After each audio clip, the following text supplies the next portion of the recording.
Hey, everybody. Good morning, good afternoon, good evening. Welcome to another episode of Live It Up Home Edition. So glad you're here. This is the show where we explore and discuss how to take your life to that next level and beyond. We cover health, wealth, relationships, and how to create a life that really feels good. Because after all, that's all we want. We want to feel good. I'm your host and coach, Fletcher. Amy is out today. And so we're going to be taking that opportunity to meet with a couple of gentlemen, John and David from the Debt Free Guys. They are the Debt Free Guys. And they have been featured all over the country in Forbes, on Motley Fool, in Time, Huffington Post, US News, Market Watch, just to name a few. Why? Because they did something remarkable. They climbed out of a deep hole of debt and are teaching other people how to get their finances under control as well. So I'm so grateful that we're able to get them on our show today, and so they can share their story, which is a message of hope, and give us a few practical tips for reining in our finances. But before we do that, I want to share, I want to set the stage, so to speak, so that we can really have a good context for what they're about to say. And I want to read just a short story by Portia Nelson. It's called There's a Hole in My Sidewalk. It's from the book, The Romance of Self-Discovery. And it goes like this. Chapter 1. I walk down the street. There's a deep hole in the sidewalk. I fall in. I'm lost. I am helpless. It isn't my fault. It still takes forever to find a way out. Chapter 2. I walk down that same street. There's a deep hole in the sidewalk. I pretend I don't see it. I fall in again. I can't believe I'm in the same place, but it isn't my fault, and it still takes a long time to get out. Chapter 3. I walk down the same street. There's a deep hole in the sidewalk. I see it there. I still fall in. It's a habit. My eyes are open. I know where I am. It's still my fault. I get out immediately. Chapter 4, I walk down the same street. There's a deep hole in the sidewalk. I walk around it. And chapter 5, I walk down a different street. I love that poem, and it's going to be perfect for the interview we have with the Debt Free Guys. And so without further ado, let's get to it.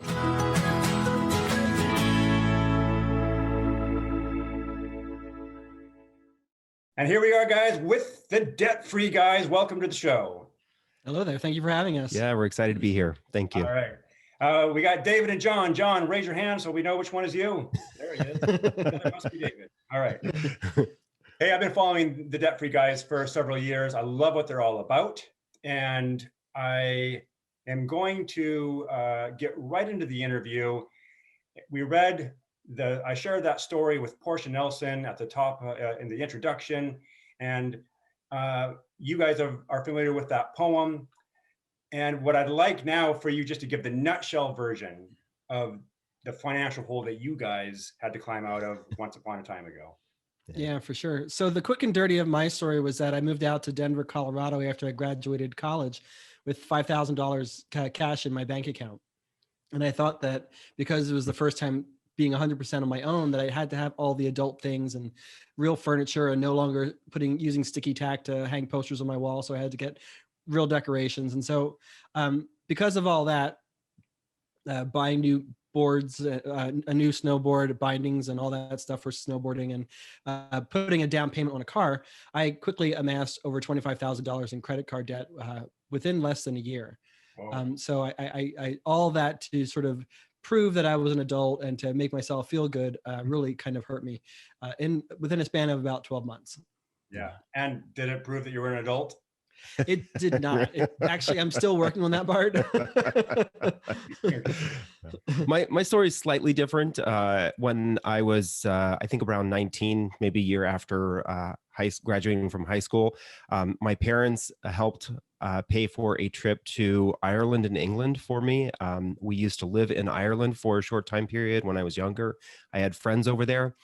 So I was going over for several weeks, and my parents, my mother co-signed on a credit card for me for emergencies, right? And John likes to jokingly say, I never saw the back of an ambulance or a police car, and I came back with a maxed out credit card. And that was the beginning of me continually falling into the hole when it comes to credit cards.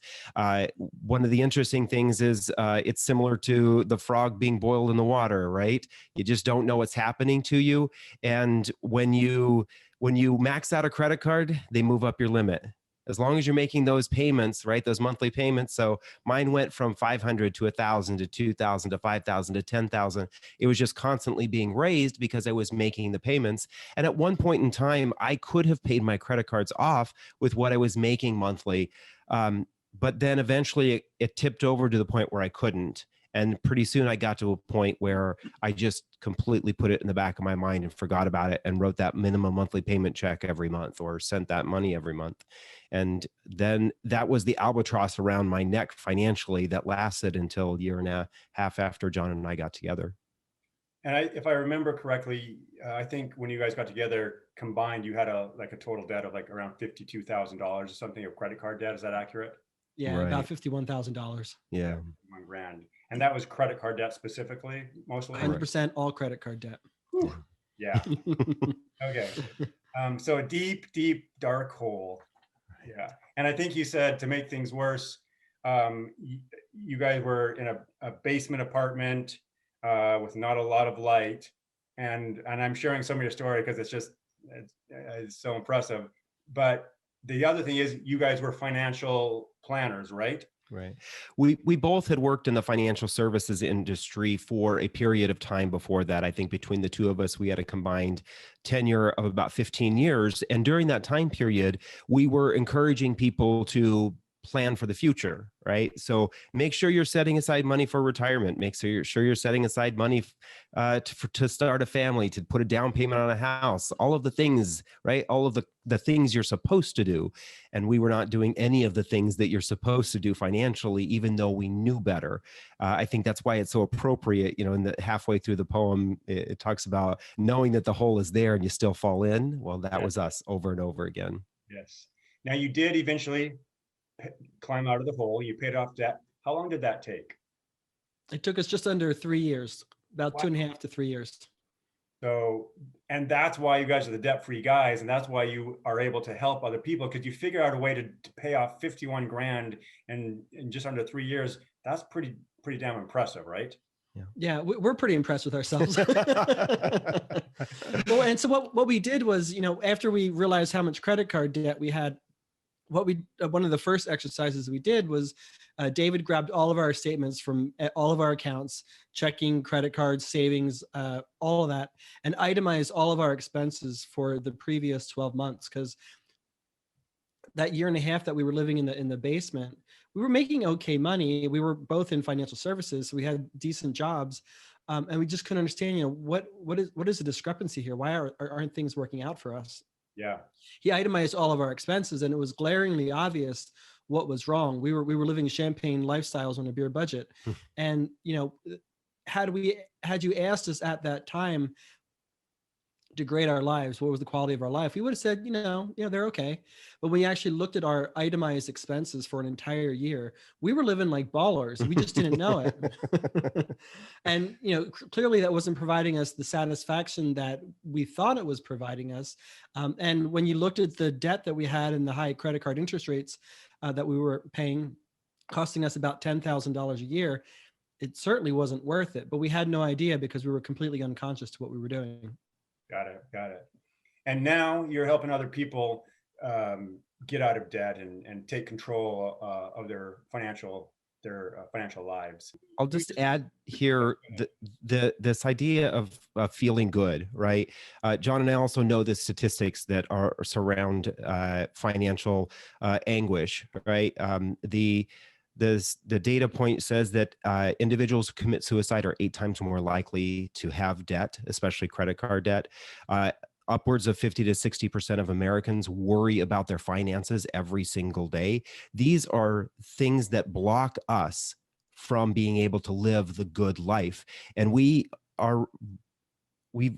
understand that there is a definite mental connection between your finances and how you feel about your life. And we want to make sure that individuals understand that mental health connection, that taking care of your finances is a way of taking care of yourself. And that then will have an impact on the rest of your life. Yeah, I love how you framed it in the context of mental health. Because yeah, when things get out of control, you get squirrely, and your mental health definitely suffers, right? Right. Mhm. Yeah, Right. Absolutely. yeah. Um, one more question before we go to commercial. Fundamentally, why and how do you think? Why do people get into debt? I mean, how does that happen? Yeah, we think that the dominant reason for why most people get into credit card debt is because they're not entirely sure what they want in life. If you've read the Four Agreements, you know that so much of what we assume is reality is been imprinted on us since from a very young age. Mhm. From the religion that we practice, the politics, how we vote, um, nationalism. What do we think an actual quality of life looks like? So much of that is imprinted on us. And by the time we reach age 18 or 21 and we finally go out on our own, we're sort of living a life that lives up to everybody else's expectations, what we're told what happiness is. And so we buy these things, a house, the car, the clothing, the travel, whatnot. We buy all these things because we're told that this is what happiness looks like. And they don't actually make us happy, but we're not entirely aware of that. So we've constantly got to buy more and more stuff to make ourselves stay happier and stay happier and stay happier. It's kind of like chasing the dragon with drugs and alcohol, right? You always need a little bit more because you can never actually reach that homeostasis anymore. You've got to keep acquiring the debt. And so most of us don't know what it is we want. And and for us and the people that we coach, it's when you get crystal clear on what matters most to you, that you can align your spending to your values, that you can actually start to pay off your debt and start to live a much better quality of life, spending on fewer things. Right. Yeah, really, really well said. I love the idea of getting clear about what you want in life, and then aligning your finances with it. Good stuff. Hey, we're going to take a quick break. We're going to be back more in just a minute with more from the Debt Free Guys. Stay with us.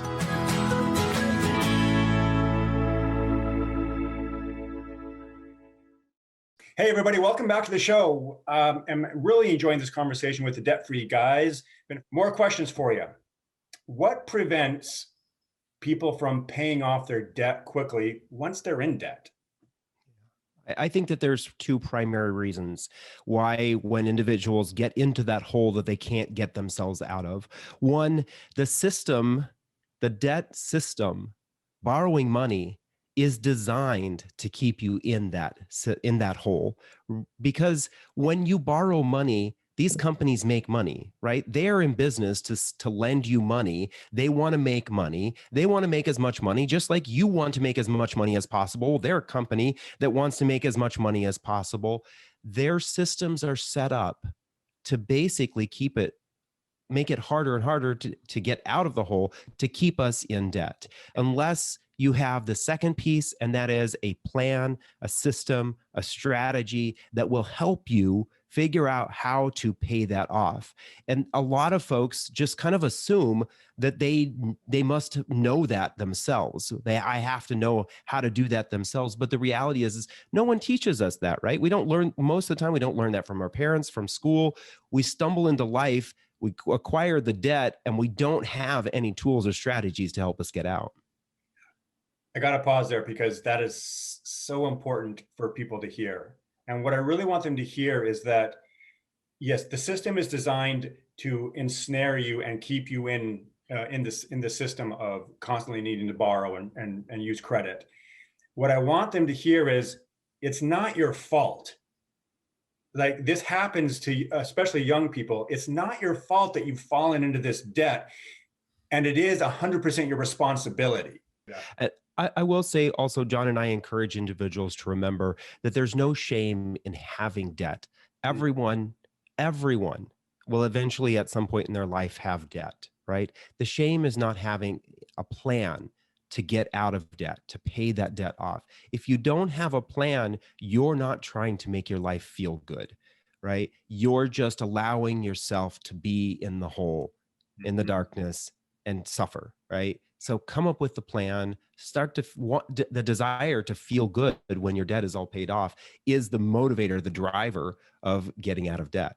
Yeah, and I got to tell you, man, having your finances under control, whoo, that's one of the best feelings in the world, right? I mean, it really That's is. So much stress is taken off your shoulders when your finances are right. in order. So now let's get to the feel good part of the conversation. No. What are just those baby steps that we can begin to take right now?